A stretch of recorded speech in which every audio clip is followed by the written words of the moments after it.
Assalamu alaikum, guys. Just before we get into this episode, I just wanted to let you know that there's a little bit of a audio issue in the episode. Now, don't stop watching it now already. We just thought we'd be upfront and honest about it.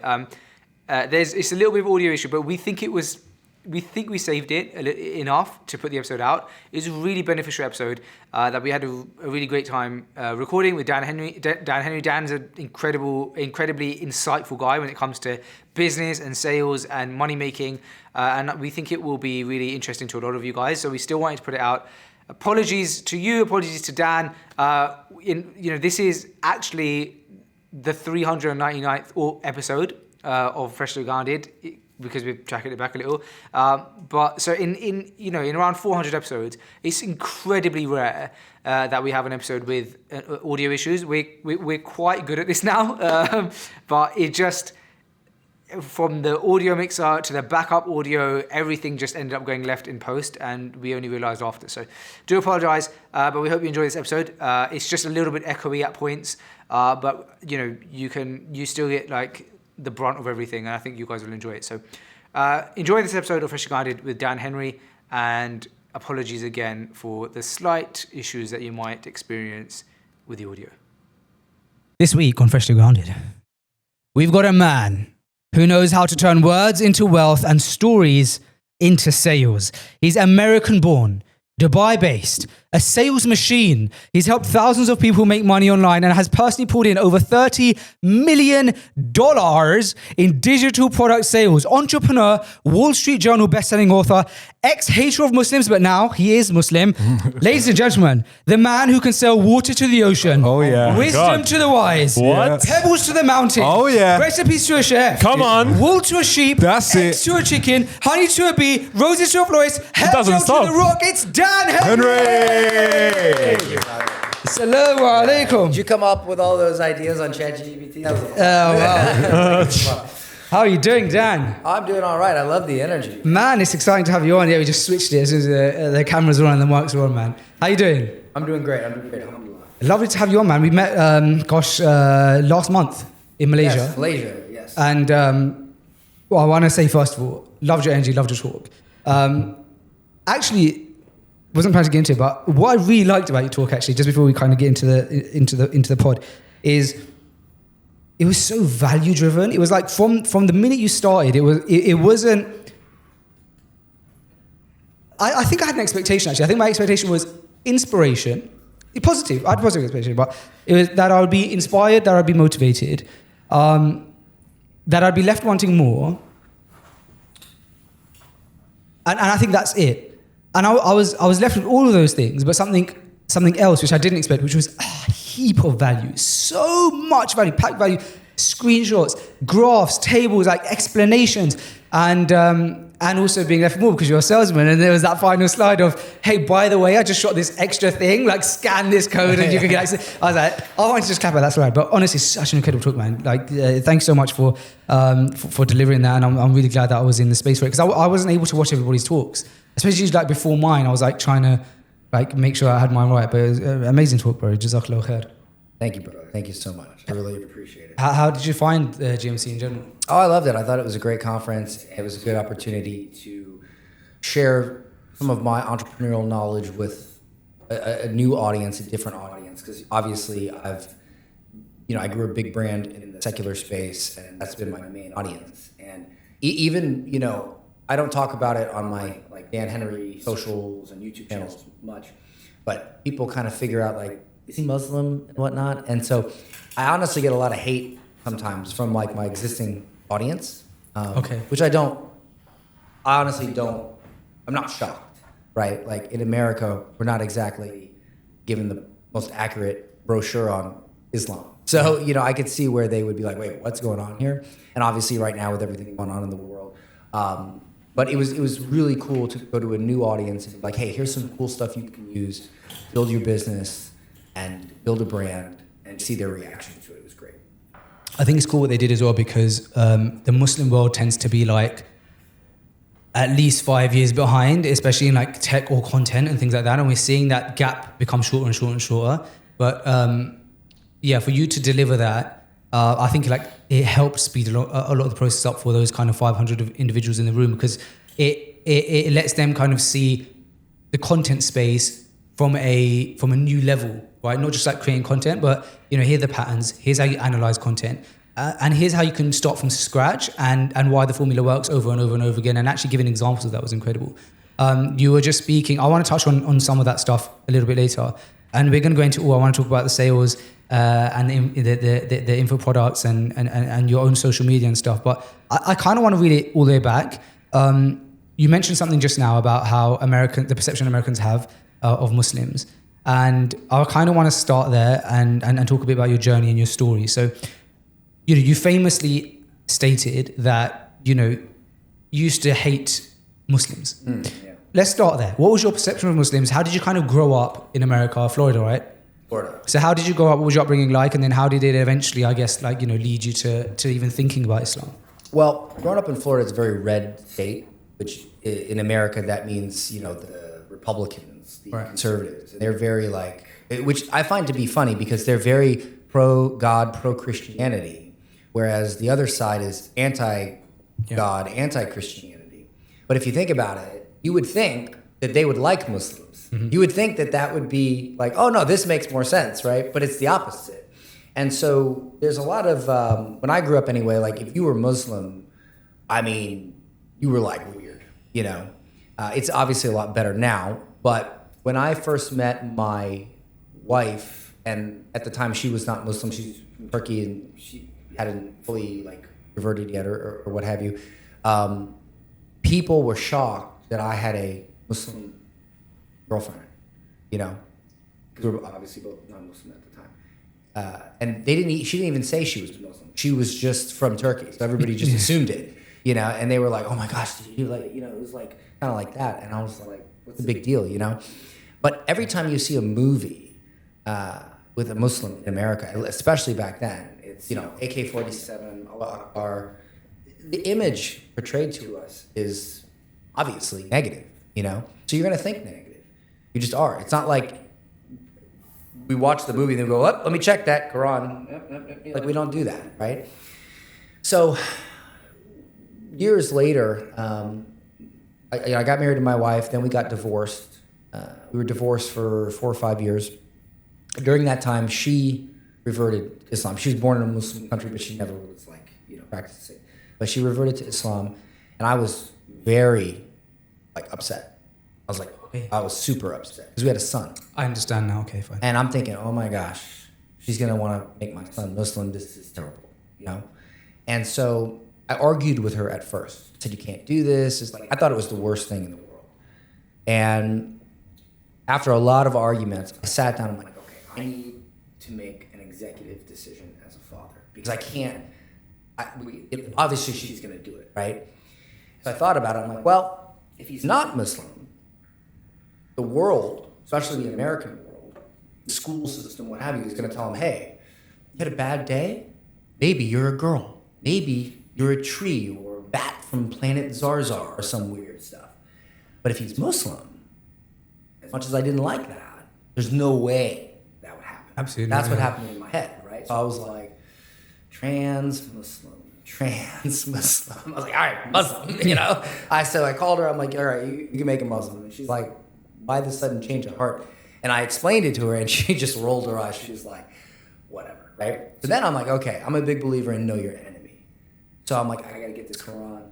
I gotta go to the mosque. I gotta go to these little activities they have with kids and hang out. I gotta figure out if my son come home one day, ask for flying lessons, I gotta know what to do, So I did that, and when I started reading Quran, I started going to the masjid, I started meeting Muslims, and this was in America. There was this image that America, and not even America, just the West, had painted for me. And then there was what I discovered on my own. And these were polar opposites of each other, completely different.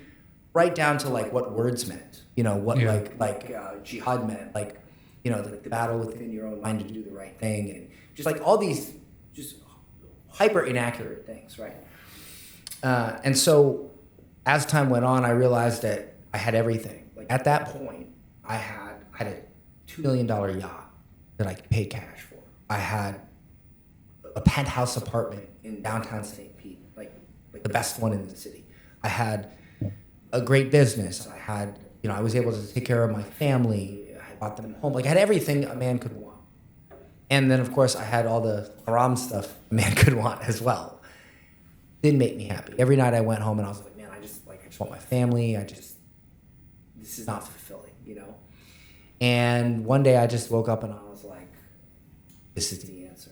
Really? Yeah. I just went yeah, it was like, well, because, I went through it so many times and I said, what is the answer? What is the answer? What is the answer? What is the answer? And then eventually I was like, wait a minute.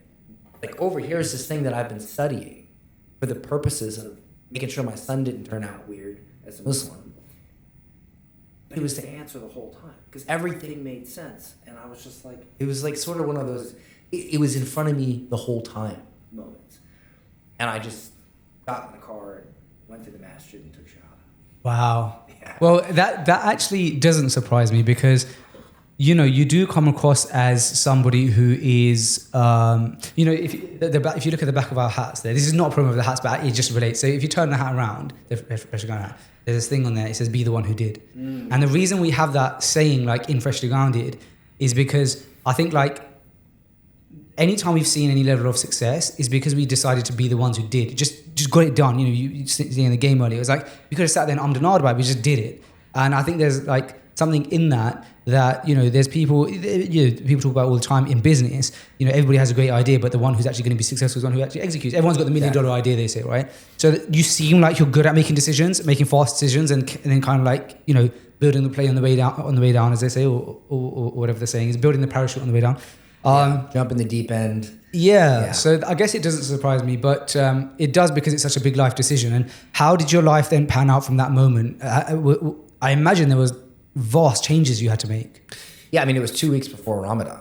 Oh, wow. And then I didn't even know what Ramadan was. And then 2 weeks later, because my ex-wife at the time obviously was also Muslim, and we eventually ended up getting remarried because we were both Muslim, and we wanted to, you know how it is, like, divorce is very frowned upon in Islam. But she said, like, oh, it's Ramadan. I'm like, what's Ramadan? And she's like, oh, you can't eat all day for 30 days. I was like, what? For me, and I'll just be honest because I'm an honest guy, right? I have done, ice baths. I have done, like, incredible physical feats, like, in terms of, like, working out. I mean, I did jiu-jitsu. I would do camps where we would train for 10 hours. So to me, like, the way that a lot of people frame it is, oh, it teaches you discipline. At the time, I was like, I don't need to not eat all day to develop discipline. I have discipline. I've built multi-million-dollar companies. That's not going to do anything for me. But I didn't do it for that. I did it because I was supposed to do it. Right. I think a lot of times we talk about, like, oh, we do this because it does. Okay, great. But if God told you to do it, just do it. Did you, because you already were quite, apt with discipline, did you find it easy? Well, I found it, if I wasn't a gym guy and I didn't have to do 8-hour talks, because during that time, I had a 5-day event where I spoke for 8 hours a day.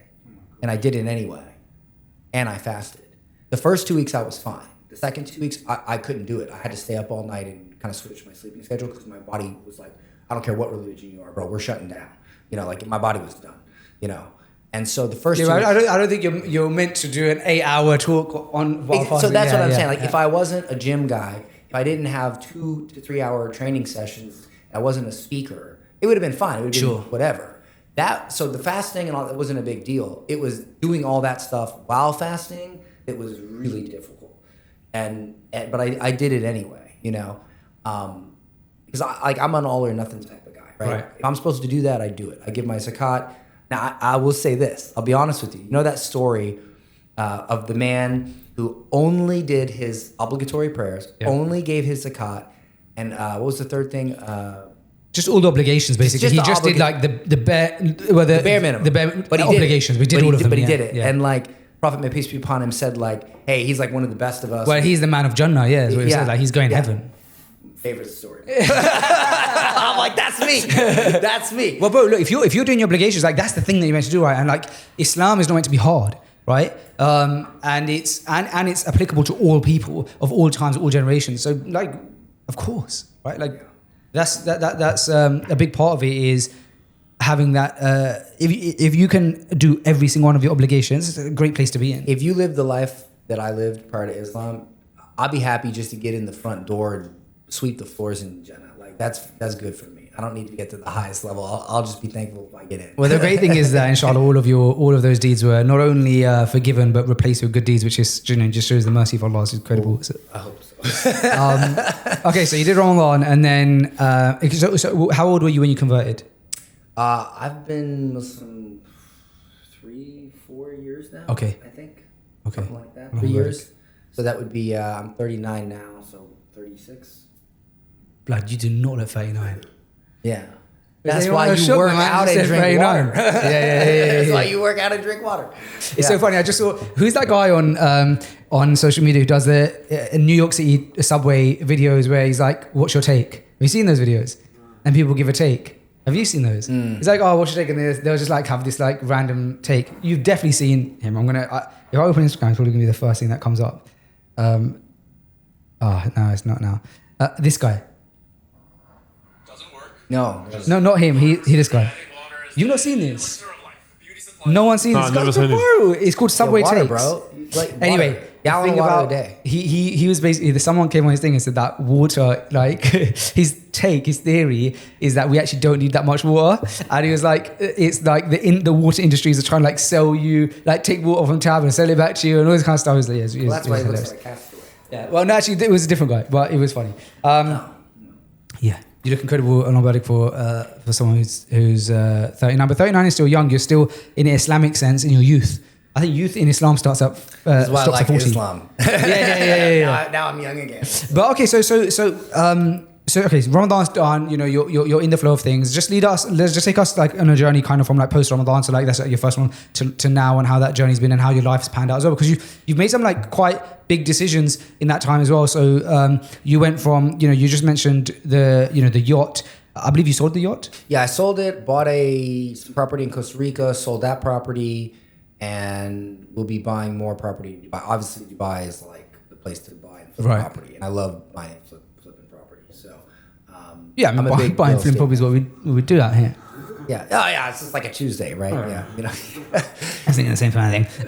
So you sold the yacht, and then you mentioned that you went from making like $1 million a month at one point to making half of that, but being happier. I want to hear a bit about that. Well, for one, when I was making $1 million, and mashallah, by the way. And look, that's gross, right? I mean, we were operating at anywhere. Gross. Business terms. But to be fair, there were a lot of those months where we would operate at 75% profit margin. Okay. Because what I sell I sell air basically. Yeah. I sell consulting, digital products, online courses, software. I don't sell physical products. I mean, we sell books. That's physical products, but you know what I'm saying. We'll do events, we'll do seminars. So this is a very high profit business, you know, but it's based on the personal brand. So it's very difficult to exit or sell. So I always took the profits from my business and put it into real estate. That's my play. However, when I was doing those type of numbers, 1.5, I wasn't married, you know, so I could do the working 80 hours a week thing. Now that I'm, you know, back to being married and family and kid and all that, it's just, for me, it's either literally don't see your family at all or make half that or even less than half that at an even higher profit margin, actually, and just enjoy your life. Because at what point is it enough? You know, like I'm not trying to be Elon Musk or Steve Jobs. I just want to live my life, help a lot of people, show them what I know how to do that'll help their lives, make good money, invest it, build wealth for my family. That's it. I don't need to make SpaceX or some crazy stuff. You know, that's not my game. It's interesting to me because I was going to ask you what those goals are for you. I feel like a lot of us have external goals, so like big legacy goals, like this is the impact I want to have, and then like your own personal goals of, you know, here's what I want it to look like. So somebody asked us yesterday that kind of question, fresh to go, and I like the question, which was like, what is it that you're trying to do? And I said, actually, we have a external huge like life goal, which is irrelevant from the money side of things, which is we want to make this huge impact and make like essentially like conservative Islam cool, right? Like is the way to practice your religion unapologetically, but just like it's not. There's nothing wrong with it. We want to make that kind of like accessible and cool. And then we have these huge financial goals. Of course, because we're a business, we're a for-profit business. My And so financial there's- goals are very different than I think most people because I've been there. Right. I've made honestly stupid, disgusting money. So what are those financial goals? Well, I want to make less. I want to make less and do nothing. I don't want to make more. It's really interesting. Yeah, because I've done it. I've done it. Like, unless I get into a completely different space, like, you know, like $1 million a month, you're not going to make more than that unless because people in my industry, they pretty much, like, maybe a handful of them have broke 1.5 a month. You know, at a certain point, there's a ceiling, and then you start getting into other businesses, like maybe like you sell sunglasses or you do like major portfolio company, like you get into like a much deeper section of business. You're working more? You're working more, you have more pressure, etc. I'm not that guy. I don't want that much pressure. Okay. It's just hard to hear somebody say that they want less money. But to me, that's more. It's difficult to believe that. You can understand why, But though, I've right? had it, bro. I paid That's the difference, I guess. $2 million cash for a yacht. Yeah, $2 million it's cash for a nuts. yacht Yeah. at one point in my life. What did you do with the yacht? Well, I had a great time for one. Yeah, fine. But I would charge $20,000 to spend a day with me on the yacht, and I would give you business advice. And Wow. I ended up getting booked to where I was doing that 2 to 3 times a week. Wow. So the yacht kind of paid for itself. Yeah. But then I was tired. I was like, now I'm going out on my yacht. Now I can't work on my main stuff. The problem is that when you learn to become an in-demand expert, see, most people, they start a business because they want to solve a problem in the world. And they feel that they have a really good solution to that problem, better than most other people. We call these people experts. But most people don't know how to articulate their value. They don't know how to explain what they do so that people really see the value in it. These are overlooked experts, people that are good at what they do, but other people who may not be as good as them know how to explain it better and market themselves, and so they get the clients. When you learn to become an in-demand expert, meaning like, hey, you're the go-to person, you're the one that people go to, now you open up a new level of wealth, and now you open up ease. People just buy from you because it's the thing to do. That's the guy, versus you have to explain yourself. But once you get to that point, you realize that kind of like Tony Robbins, right? Like, look at Tony. Tony Robbins is a billionaire from personal development. But you really don't think that guy works his butt off, like, constantly? I mean, he's doing 5-day events where he speaks for like 9 hours, 10 hours a day. He works his butt off. Yeah, I mean, I opened up for Tony one time, and I had to leave I love the talk, but after 4 hours, I was like, I'm bored. Like, I get it. Like, I got to go. You know, like, I got stuff to do. I can't be here for 9 hours, you know? I mean, and I do long form speaking as well, but at a certain point, like, I don't want to be the product anymore. Like, once you make it, if you're trying to build your bankroll, fine, be the product, speak, you know, do events, do live streams, do the Alex Hormozy thing, and go live for 15 hours. Amazing. Build your bag. But at a certain point, once you're content, you look for other ways to build a bag without having to show up. And that's kind of more where I'm at. I still want to build my business. I still want to build my brand. Absolutely. I'm working very hard on it. But I don't need to work as hard as I used to. I don't want to. I don't have a desire. I'd rather make, say, like, if you said, Dan, you can make $1 million a month profit, but you got to work 60 hours a week, or you can make 200 grand a month profit, but you got to work, and you only work 10 hours a week. I would take the 200 grand all day long. All day long. Because I can understand that. That makes sense to me now, because I think a lot of people would make that decision. I feel like I wouldn't have made that decision choose that. in my 20s, but now that I'm in my 30s, almost 40s, now I would. Yeah. I just don't need that much, because you're not going to buy anything for, like, that yacht. I could have went out on it for a whole week for 25 grand, just chartering it. I could have just done that 3 or 4 times, 100 grand versus 2 million. You know, like, at a certain point, the money is not going to buy you anything past. I mean, you want a private jet? Okay. Well, what do you fly Emirates business class? Like, it's fine. Like, you know, like What do you And need? just as expensive. No, joking. yeah. But you know what I'm saying? Like, what do you need? Like, see, that's another thing. You know, I live in the Middle East, right? So sometimes I see, I'm American, so like, I'm not going to pay $1 million for a license plate. I think that's, it's wild. It's like, I don't understand that type of thinking. So I do see this like, hey, that guy's got a Lamborghini that's green. I need a Lamborghini that's off green, so I seem different. That has sparkles. Like, I just don't care. I do not care. I do not care. Like, I don't care about status. I just want to be able to make an impact in my clients and my audience's lives, go home to my family, have time with them, have time to go on vacation, stuff like that. Like, that's what I want. I don't care about anything else. So you mentioned there's like an expert who is an expert in their field, but they're overlooked. And then there's someone who might not be as much of an expert, but they know how to market. It seems like, and I'm not just saying this because you're in front of me, but I think it's because I've had the pleasure of actually spending some time with you and then also seeing you live in person before I was on your social media, right? So I imagine there naturally with info product, digital product, kind of like personal brands, there comes a lot of like stigma. So I can imagine that potentially you've experienced some of that as well. But I didn't have that perception of you because I got to see your value in person, like straight away, right? Like when you were delivering the talk, that was like the first time we had interacted was like in person. And so what it seems to me out of those two individuals, there's somebody who's overlooked but they're an expert and somebody who's not as much of an expert, but they're good at marketing. It seems like the ideal scenario is that you're both, right? You're like expert, and on top of that, you're good at selling yourself. And it seems like that's where you're at and where you're comfortable at as well. How did you get to? First of all, would you say that's accurate? And then like, how did you get that good at both being an expert, but actually being able to get across that you like get clients essentially? Yeah. So you mentioned that there's a stigma with selling digital products. I mean, I believe there's a stigma with anything. There's a stigma with being a lawyer. There's a stigma with being, a doctor. A lot of people don't like doctors, So what, right?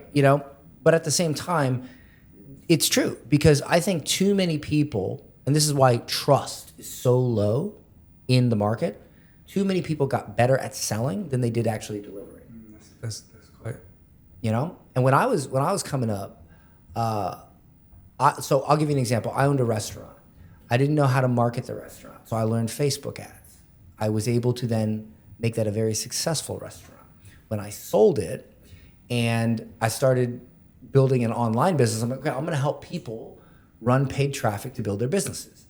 Well, I would literally go and sit down at Panera Bread, buy people coffee, and be like, hey, let me explain how I can grow your business with Facebook ads. To me, just being there at a coffee shop doing that is screaming, I am desperate. And that is one of the traits of an overlooked expert.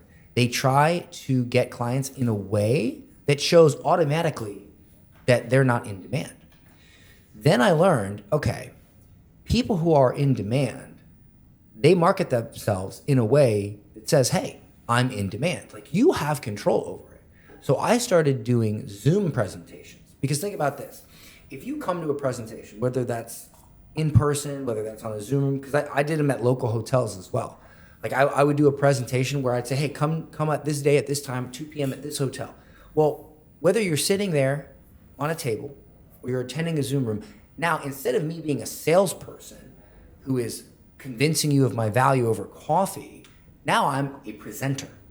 It's a completely different frame. So automatically, you see me with a pen and a whiteboard, in your mind, this person knows what they're talking about. Yeah, he's a go-to guy. He's a go-to guy. And it's in layers, right? And I realized that people who are in demand, they were in demand because they presented. Tony Robbins, he's a presenter.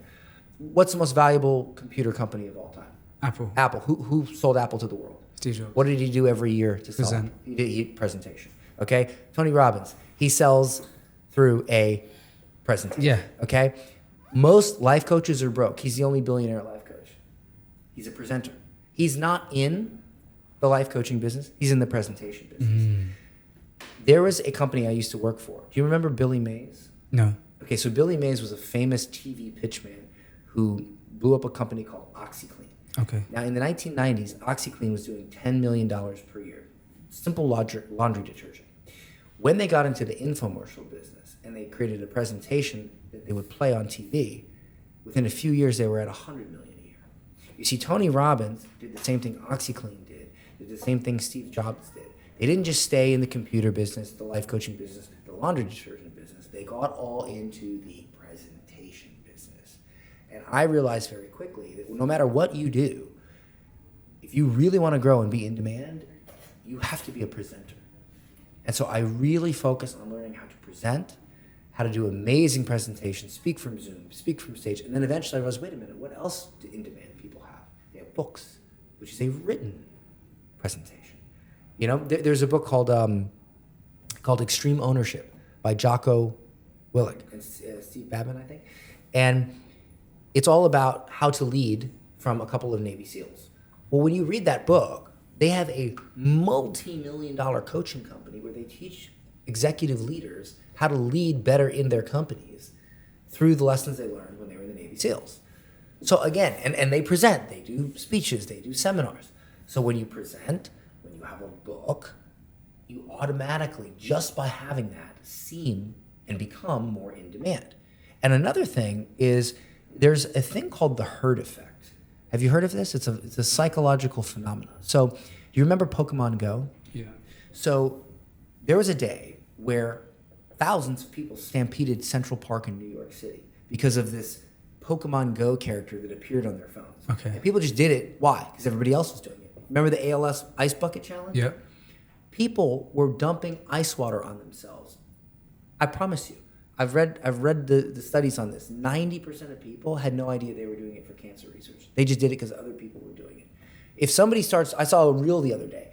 There's two dudes walking. Some dude started running right past them. They just started running. Yeah. Okay? I've seen this. Human beings do what they see other human beings do. Yeah. So when you sell what you do in a presentation where there's a bunch of people attending, what we call one-to-many, if one person buys, somebody else goes, ooh, that person bought, maybe I should buy. Then somebody else goes, ooh, that person bought too, maybe I should buy. And it creates a herd effect. So you actually sell more simply because other people see other people buying. You can't do that in one-on-one sales. You have to do a presentation one-to-many. The other side of the coin is that you obviously have value in what you provide because you've had longevity.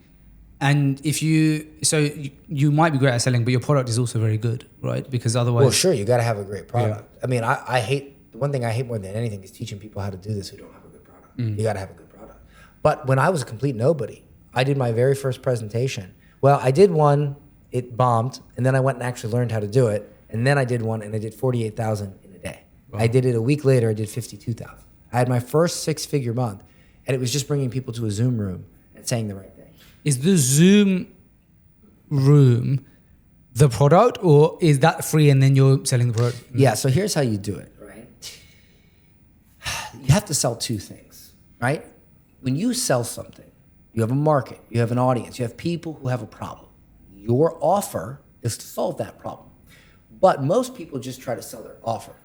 You need to sell two things, and in the right order. The first thing is the path to solving their problem. The second thing is the thing that helps them execute the path easier or faster, done for you or done with you. So it shows them how to take the path, basically. That is your product. That is your offer. This is something that the best presenters in the world do and that they know. So if I bring you on a Zoom presentation and I say, hey, are you this type of person? Do you have this problem? Let me show you the path to solving it. And I explain it. I explain what the path is. I pay for that Zoom conversation in theory, in this example. Sometimes I do them for free. Yeah. Sometimes I charge for them. So you can do free presentations or paid presentations. I like paid presentations because people that pay attention, and people that pay attention pay more. Sure. Okay, but then at the end you say, hey, I've given you value today. I've shown you this new way of fixing your problem. Do you want me to do it for you? Do you want me to do it with you? Because sometimes you have done for you services. Sometimes you have coaching or easier or faster software. Here's my product. There's a guy named Casey. He's like the CEO of a very popular webinar platform, which is sort of like Zoom. And he was on the Founder podcast. And they asked him, hey, you've seen thousands of webinars. You know what works. You own a webinar platform. What are the highest converting webinars? And he said, oh, that's easy. They show you a path to success, and then they offer to do it for you, with you, make it easier or faster. So this relates really to something that you said yesterday. You posted, which I think was incredible. That you said, teach people step 2, and then they'll come to you for step 1. Yeah, this is a great tactic. So a lot of times people like to jump ahead, and I know that. We should know that. So let's say you want to build a business. You might start researching how to grow your business before you've even started your business. Sure. Right? People just do that. Exactly. So I recognize that pattern in humans. And so I started doing this little method called Teach Step 2. So I would teach step 2 of a process. I'd give away crazy value. I would completely teach you how to do it. But then I would say, well, hey, have you not completed step 1 yet? Well, if you haven't, go here, buy my stuff, register. And now also you know the result of like step 2 if you do step 1. And you know that if you learned how to do step 2 from somebody, and you're like, wow, that person taught me, that person gave me value, who are you going to go to for step 1? That same Of course, person. yeah. So I had an ad that did $1 million for me. One Facebook ad did $1 million in sales. And I used the step 2 method. So what I said was, hey, here is how to get more results for your marketing clients. And then I just went through this whole presentation on how to get better results when you have 5, 6, 7, 8, 9, 10 clients, and you're starting to, scale, and you need to be able to get results for a large amount of clients. Well, then I said, hey, if this brought you value and you're still trying to get your first client, go sign up here. That ad did $1 million in sales. Wow, that's incredible. On that, I saw a video of Naval Ravikant, and he said that people who are successful behave differently to people who are not successful. And the context he was giving was that people who are successful give away, the people who are not successful, you could tell because they're very secretive about like their process and stuff. The ones who are successful, they confidently give it all away because they know the level of effort it takes to execute it. And they're so confident in their level of execution. And that even if you know all of my secrets, I am so confident that you will not match my level of execution, or I'm just so confident that the level of execution is very, difficult. And so by you just having the information, it's not going to change anything if you yourself are not, someone's going to execute on a high level. Who is this that said this? Naval Ravikant. Who's that? He's like people would see him as like the founding father of wisdom, like the modern world. Is he a business guy? He's a very successful investor now. But he's probably like one of the most famous investors in the world, right? Yeah, he's big with like investing in Silicon Valley as well as. What does that have to do with sales, though? He's big on philosophy. Philosophy, yeah, kind of. And kind of like, doing work that you're passionate about, so it never feels like work. Yeah. All that, So, I don't know if he's directly. I don't know if he's directly probably push sales. back on that a little Okay. from a sales perspective. Ultimately, what he said was right, but it goes a bit deeper than that. Okay. So you can absolutely give away too much. You can totally, like the idea like, oh, you can't give away too much, give away all this value. That's not true. You can absolutely give away too much value and murder your sales. Sure. Okay? The trick is you don't give away how to do something, because before people need to know how to do something, they need to know what to do, why they're doing it, and when to do it. And that's a lot of information. You need to focus on that, not the how. I'll give you an example. I had a program one time where, this program did $10 million. I would run Facebook ads, get them to join a webinar, and then I would give them an amazing presentation and sell an offer. However, when they registered for that Zoom room, on the next page, I would say, hey, do you want to jump to the front of the class? I have this mini course for $37. You can buy it. Now, the course was called Pixel Hero. I taught them how to install their Facebook pixel. Very simple thing, and you would think that people wouldn't pay for that, but they did, because the Facebook help docs were very confusing. I made it simple. So I solved a problem that created another problem. Well, I've got my Facebook pixel installed, now I need to run ads. Well, that's what the webinar was about. However, I thought one day, you know what? I need to give away more value. So I had a 2-hour training that I had recorded where I set up a Facebook ad from front to back for a local chiropractor business, and I called it Chiro Walkthrough. And it was from my main course. I plucked it out, and I said, oh, I can do better. So I removed the Pixel Hero offer, and I put in the Chiro Walkthrough offer. It doubled the conversion rate. Meaning when people registered, they bought twice as much of the Cairo walkthrough offer than they did the Pixel Hero offer. But nobody bought the main product, which was $1,000. Because you gave it so much value. Well, I didn't know it at first. I was like, why is nobody buying the main offer? And so I did something very smart. I emailed everybody that bought that offer. And I said, hey, why didn't you buy my main offer? And almost every single one of them messaged me back and said, well, because you taught me everything I needed to know in the $47 thing. I mean, we killed our sales because we taught them everything. The first offer was $37. The second offer was $47. And we sold twice as much. But we ultimately lost money because we taught them everything in that.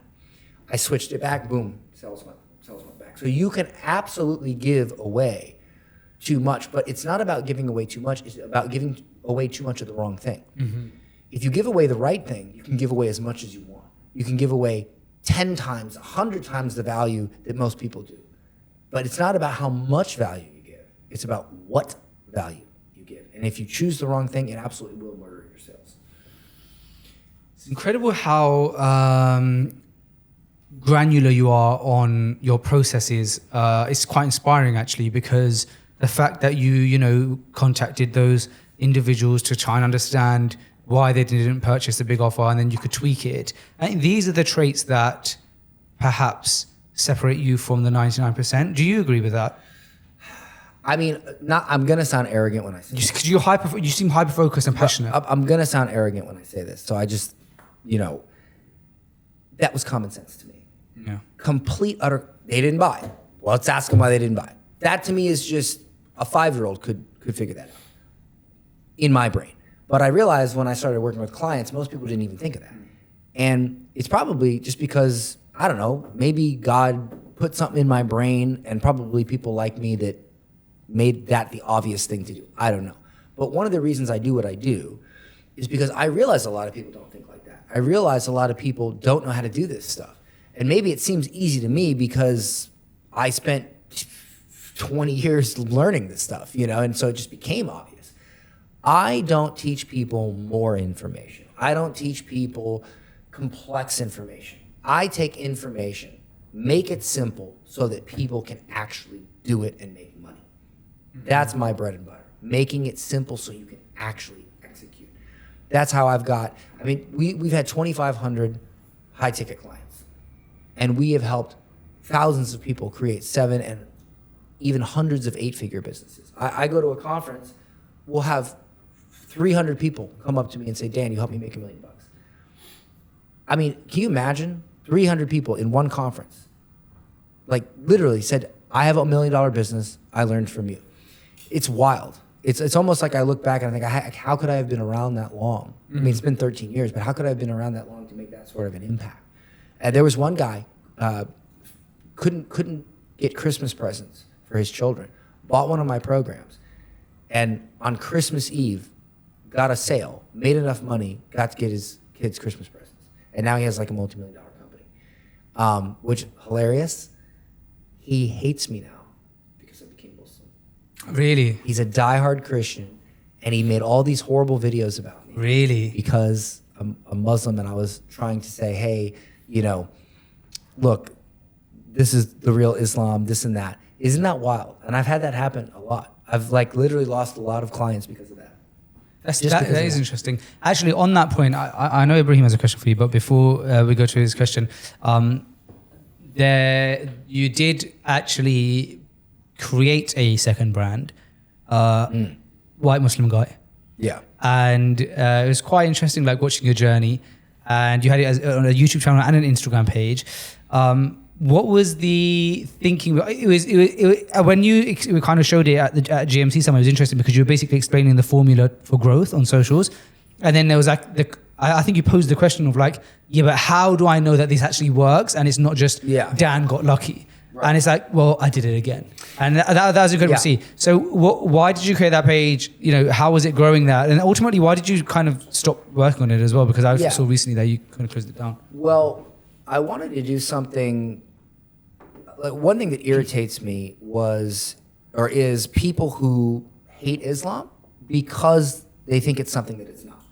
If you know Islam and you still hate it, you know what? More power to you. You do you. I'm 100% okay. If you actually know what Islam is and you still hate it, I'm okay with that. But if you hate it because you don't know what it is and somebody told you it's something that it's not, that irritates me because that's like the highest form of ignorance. So I wanted to start this brand to sort of be like, guys, this is not the way it is. This is the way it is. If you still hate it, fine. But this is the truth, not what they told you in the West. So I started the brand, and I didn't use my name. I had a complete different background, like nothing connected. And it blew up. I got 500,000 views on YouTube, and first video on Instagram had 500,000 views. I had some videos that did 12 million views because I know how to build a brand. Now my Dan Henry brand, to my CEO's dismay, believe it or not, I don't work on it that much. I get distracted with family, with real estate, with my clients' businesses, and I actually don't put as much energy onto that as I do my other stuff. So when I started this one, I was like, all right, let me treat it as if it was a client and put some energy into it, and it blew up. But then eventually, and I did want to prove that I could do it, because I know what to do, and it kind of inspired me to work more on our stuff, which I probably should. Yeah. But ultimately, I realized that if I really wanted to work on my stuff, I can't have two brands. It was just way too much. I tried it for several months, and I mean, it's a lot to have two brands. You have to really focus. And so I shut it down, and I'm refocused on my Dan Henry stuff, and yeah, that's that. Plus, honestly, it. Go on. Yeah, it's a tough market. It's a tough market. I did have an offer in that market. It's tough, and also it did cost me a lot in my main company. I'll be honest with you, like someone just finding a picture of me and my wife, who's Nakabi, like, oh, look at this, like that cost me a lot. But when I actually had a page, people started to, like, I'll be honest with you, I did not realize that many people knew who I was. I didn't, because there were people, thousands of comments like, is that Dan Henry? Is that Dan Henry? I'm like thinking, how do you know who I am? Like, unless you're in the business space, how would you know who I am? But apparently, there was a lot of people that did. So it got cross-polluted. When you went to different places in the real world, like outside of like this world when we have our cameras and stuff, did you get noticed as sometimes as Dan Henry and sometimes as a white Muslim guy, depending on where you were? Or was it? Yeah, so I've been recognized in masjids here as white Muslim guy. Okay. I've been recognized in Malaysia, I think one in Thailand. I've been recognized as Dan Henry in almost every country I've ever been. Yeah, which every time shocks me. I get it in Florida because I'm from Florida, but I've been in like this beach town in the depths of the jungle in Costa Rica. And like, are you Dan Henry? And I'm like, how? Like, how did this happen? Like, we're in the middle of nowhere, Money, growth, wealth relates to everybody, right? Everybody has to have a relationship with money, and people want more success. So it makes a lot of sense. I'll throw it over to. But you gotta understand, like, bro, my life is not my life is I sit in front of my computer, I type, and I grab my phone, and I do this. So to me, I'm just playing with my phone, of course, yeah. And I'm on my computer. When I get recognized in real life, it's hard for me to make that connection. Like, how do you know who I am? Or like I'll get on stage at an event. I'll be asked to speak on stage. I'll think nobody knows who I am. And they'll be like, Dan Henry, and the whole crowd, and I'm thinking, they'll clap and erupt. I'm like, how do you people know who I am? So it's a weird thing. Like, there's some people who have TV shows. Okay, I get that. But I'm just on my phone on a laptop. It's sometimes it's like super wild to take in. I think it's good though, because you're not on like in front of a live audience every day when you're creating the content. It's kind of nice to have that separation from it and not know how big you are in a way. But I'm also in the business space. You would think that's a super tiny space, but believe it or not, I've got recognized like at a gas station by random people. Yeah, that doesn't surprise me, man. You're Dan Henry. Well, give yourself some respect. Let me throw it to Ibrahim. I have a quick question regarding, I guess, today's business space. As someone who is an aspiring business owner, does some marketing freelancing on the side. from my observation with consuming content, trying to start to post content, based on your book, for example, The Digital Millionaire, when you talk about you shouldn't start off by choosing a niche, you start off by finding your passion, how you can help people most as well, and then like giving the quantifiable end result. Yeah. Like being able to talk about that. In today's day, with obviously AI advancing so quickly, everyone trying to tell you different advice and how to be your expert and things like that, how does one now find their sweet spot based on everything that's happening around and how much technology is advancing and people can find information anywhere? You know what I mean? That's it. Like, I think this whole concept of like, well, I'm going to go out of business because of AI, right? That's like saying, I'm going to go out of business because now we have electric cars. If you only sell gas cars, well, then maybe. But the truth is, if you're in the marketing space or you're in any space like that, you're in a space where you're going to use AI to do your job, okay? So the trick is, do not, and this is advice I've given to people my whole career, don't tie yourself to any one thing. Like, don't have a Facebook ads course, for instance. I had that at the beginning, and I switched it to this thing called 30-Day Agency because I wanted to teach people how to create an agency. If Facebook shut down and you couldn't do ads anymore, my whole business is gone. But if I'm teaching people how to run some sort of agency, regardless of what that is, you could be a graphic designer. What's the difference, right? So you don't want to tie what you do to any other company, right? You want to tie it. So don't do I sell Photoshop courses. I teach how to become a graphic designer. Because now, if you say, well, I sell Photoshop courses, well, if some sort of AI replaces Photoshop, you're screwed. But if you say, I teach you how to become a graphic designer, well, okay, now we're using this software because it's better. So there's a very distinct, like, you don't want to anchor yourself to a tool. You want to think bigger than that. You want to be bigger than that. You want to focus on the goal, not the tool. Because tools change, tactics change, markets change. But goals very rarely change. There's only 3 markets: health, wealth, and happiness. You're either teaching people to make or save money, get healthier, or improve their relationships. One of those things you sell falls into one of those 3 buckets. And how would then one who, let's say, has a much smaller brand than someone like yourself or Alex or Mosey, like when they have the doubt of why would someone go for me if my brand is so much smaller as a comparison to someone who's much more well-known, how do you kind of then give yourself that unfair advantage, if you want to say? So you're asking me, why would somebody go with me who's new versus somebody who's bigger? Yeah. Well, I think that is your unfair advantage. Because, you see, if I was living on a small town and I wanted to start a local sandwich shop, and I had the choice of getting coaching from a neighbor who had 5 local mom and pop sandwich shops versus the CEO of Subway, I would want the neighbor that has the 5 sandwich shops. Because to me, that person is I'm more relatable to that person. They relate to me more because they're like, oh, they want a mom and pop shop. In my head, I'm thinking the CEO of Subway, they can't possibly know what it's like to be me because they run a multi-million-dollar company. I just want to create a sandwich shop that me and my wife can run. So when you're small, there's always a segment of the market that would prefer you because they can be closer to you. They would rather be closer to you than further away from the big guru.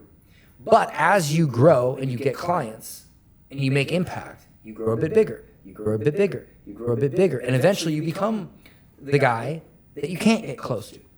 And then the people who are okay with that, who want to be with the big guru, go with you because at this point now you are the big guru. So it's really not, I don't think about it in terms of how do I compete with that person. I think about it, how do I leverage where I'm at and who is attracted to me at this point in my journey. Because I made money, I'll be honest with you, I made money right from the beginning. Because I never thought about it like, I have to get from here to here to make money. No. I thought about it like, how do I make the most money for this point in the journey? And then that just naturally took me through the journey. Did becoming Muslim change your relationship with money or your perception of money? Yeah, I made a lot more money when I was not Muslim because I could take riba. I mean, from the angle of like, how, Allah is Ar-Razzaq, the one who provides and stuff like that. So, and in Islam, you see money in, Islam talks about money and wealth and stuff like that as well. Did any of the way you saw money or perceive money change? Not really. Oh, I cared about it less. That's kind of that makes sense. That's like a kind of answer I was Yeah. I mean, I'll be honest with interested you. in. I'm more interested. I mean, obviously, you got to make money, right? But at this point, I'm more interested in becoming a better person. Sorry, I'm going to track back. Kind of what I mean is, what you answered is actually quite a good answer. Not quite a good answer, it's a great answer because the answer subjectively. But essentially what I'm asking is, what we know now as Muslims is that you don't make a penny more or a penny less than what Allah had already written for you 50,000 years before He created the earth. Knowing that fact now as you do, did that make you change things? Like, I don't know, because you just mentioned, Ibrahim, about how you've always made money, Allahumma barik, which is amazing, and may Allah continue to put barakah in your wealth.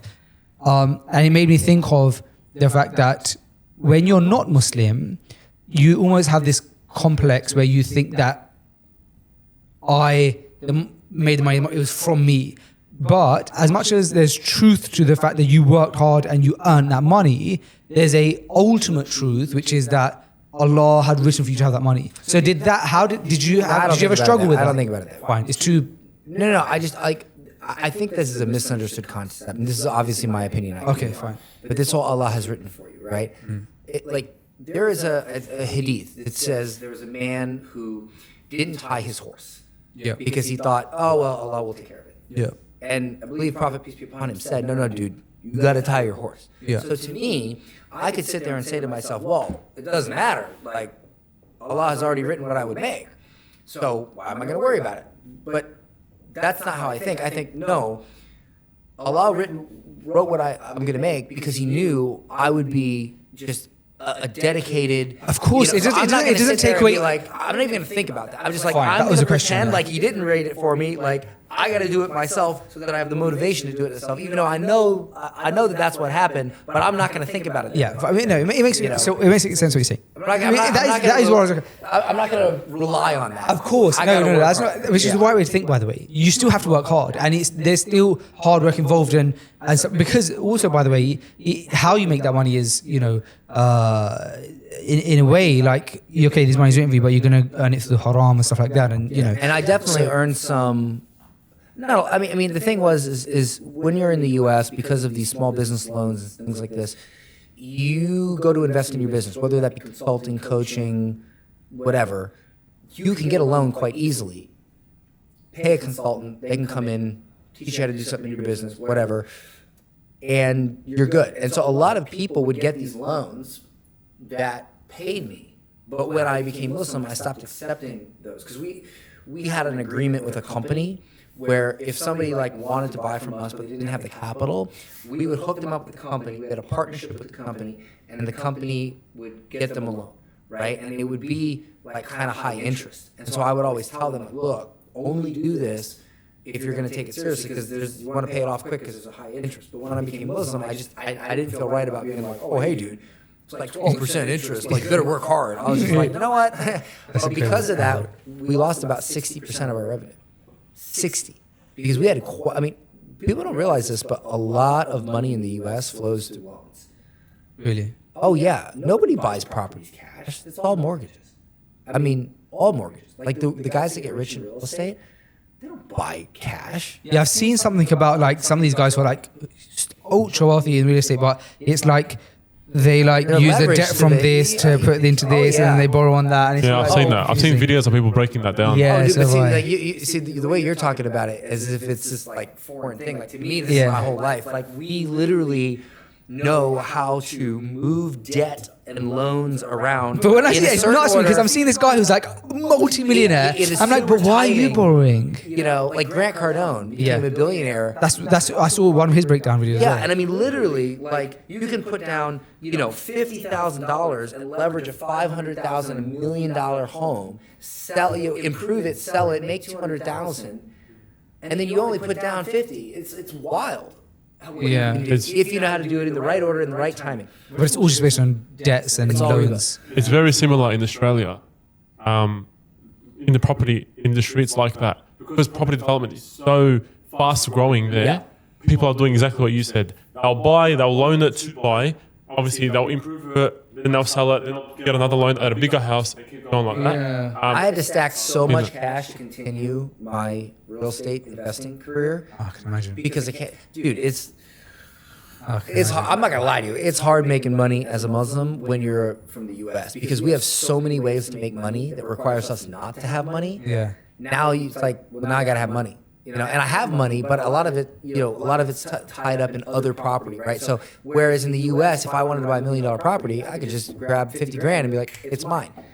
But now I have to have $1 million cash for that property. Yeah. So it's less properties I can buy. I mean, I love you, bro. Like, it's incredible that you know how to do those things. You've even come from a background where those things have been easy for you, and then you've made this change, in the last 3 years, reverted to Islam, and you've cut that off, and I think that's like commendable. So like, may Allah put barak in it and increase you. I think that's really a lot cool. of people say that that's commendable, and I get that, and I try to hit all my prayers all the time. Sometimes it's difficult when you're traveling, you get busy, but I still think the The little great thing about things- traveling is that you can combine and shorten. No, I know, but like, bro, if I'm on an Emirates flight, what am I gonna do? Pray in the middle of the aisle? Like, I'm still getting weird about. I still feel weird about certain things. Like The first time you pray though, should I tell you why? First of all, I was going to say, should I tell you what I do? And then I realised you were speaking to me. I was going to go, well, what I do is I book extra legroom in economy so that you have that, so that you have that space. So you have that space. And then I'll stand and pray there. But give me time, bro. It's only £80. I used to own 2 Can I tell you something? bars. Okay. Oh, wow. I drank a ton of alcohol. Like No, but do you know what? The first time I prayed on a plane, it did feel weird, but I've become so used to it now. But I will say one thing, because I found it harder to pray in business class than I did in economy, because in business class they didn't have any like extra legroom seats because they all just booths, right? So it's like you don't get extra legroom space. So there's actually no trade. So I had to ask. This was not in Emirates; it was another airline. So I had to ask, "Can I pray?" And they said no. And then I had to pray in my seat, and it was amazing. I thought then I had this like dichotomy in my head. I was like, if I pay less money for economy, I get the ability to stand up and pray.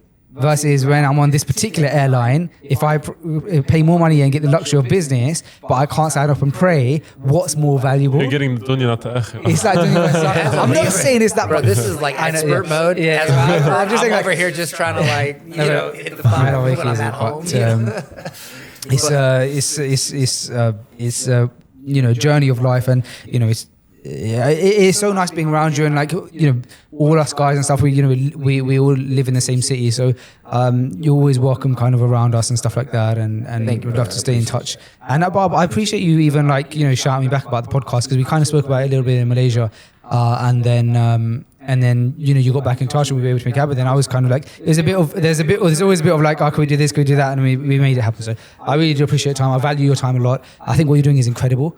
Allahumma barik with like just helping people make money digitally. And I don't want to talk about the stigma thing too much, but like you said, there's a stigma with everything, and we do have to accept that there's a level of stigma with like digital products and this kind of space. But it was so lovely watching you do your talk. I'll come back to what I mentioned right at the beginning of this episode, and just getting so much value from what you're speaking about. Instantly you're just bought in, and it's no surprise to me that people are coming on your webinars and then making so much money working with you or off the back of your book or your courses or whatever, because of the amount of value I just saw there. I can only imagine the amount of value that's kind of that you continue to give. What kind of, by the way, what type of work is out of all the things that you do, the speaking, the book, the digital courses, the done for you, the done with you, the webinars, what's your favorite thing to do?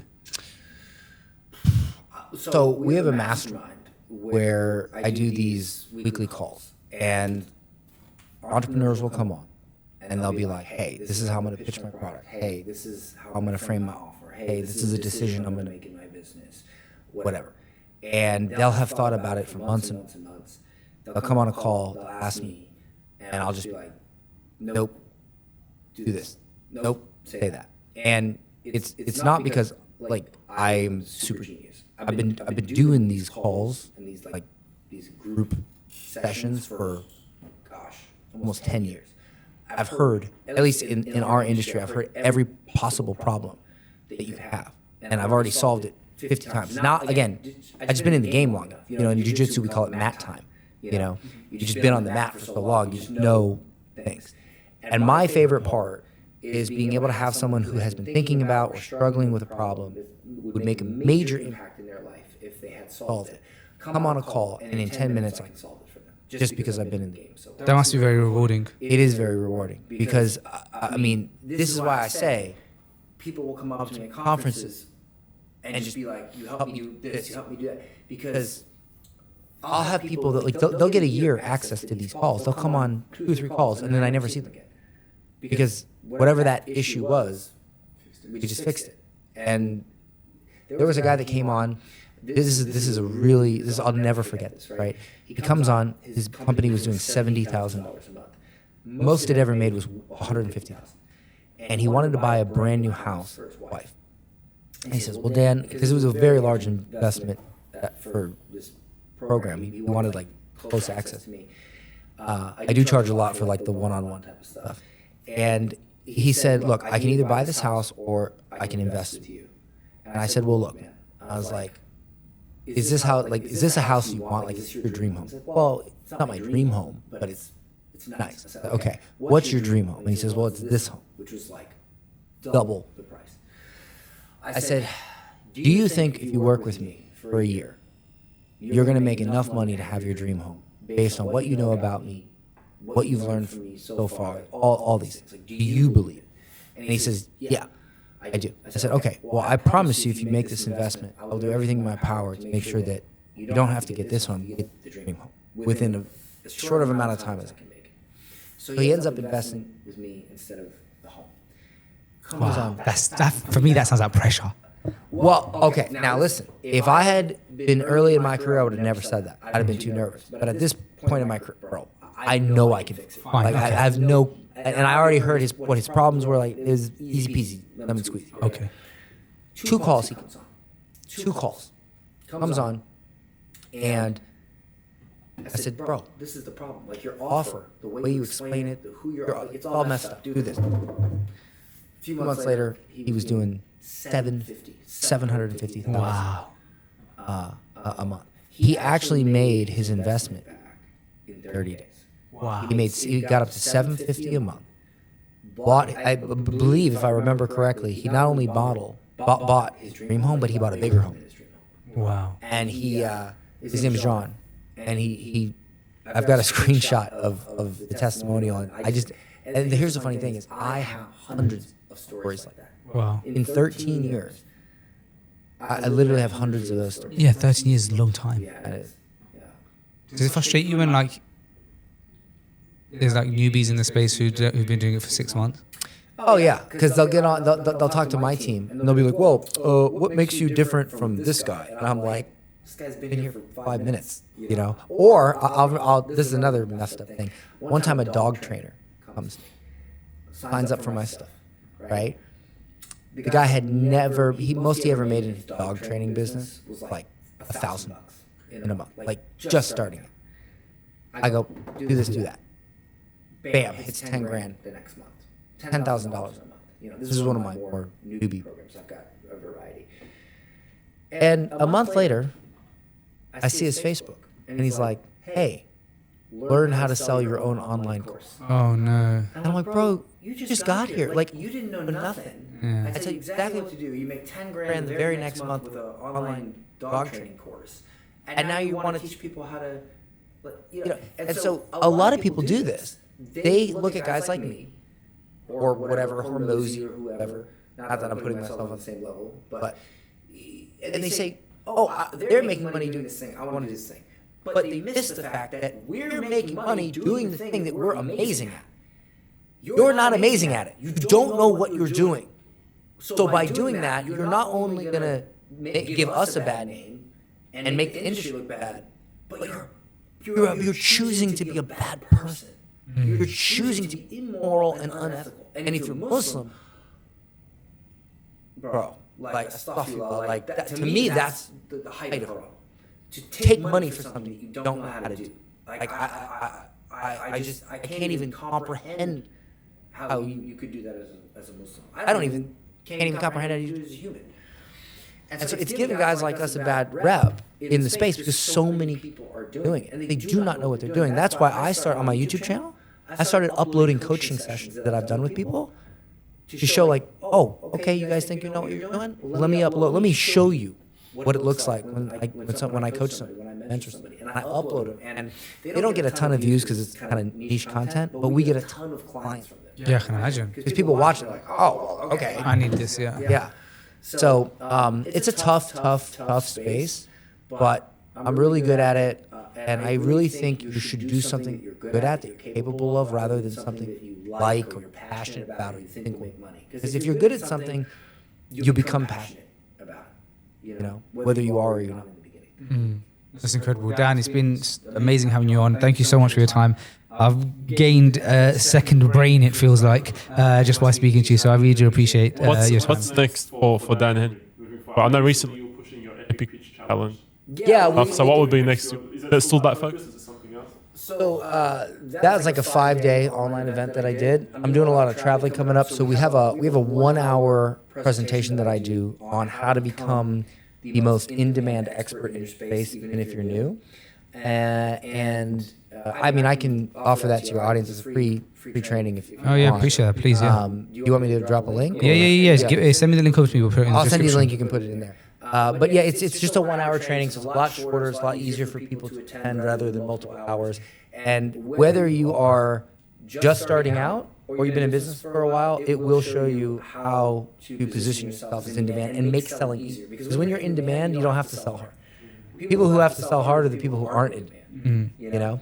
But I really just want to grow that, teach more entrepreneurs how to become more in demand so they can do more good work, they can make more money, buy their mom's homes, you know, and just do good work.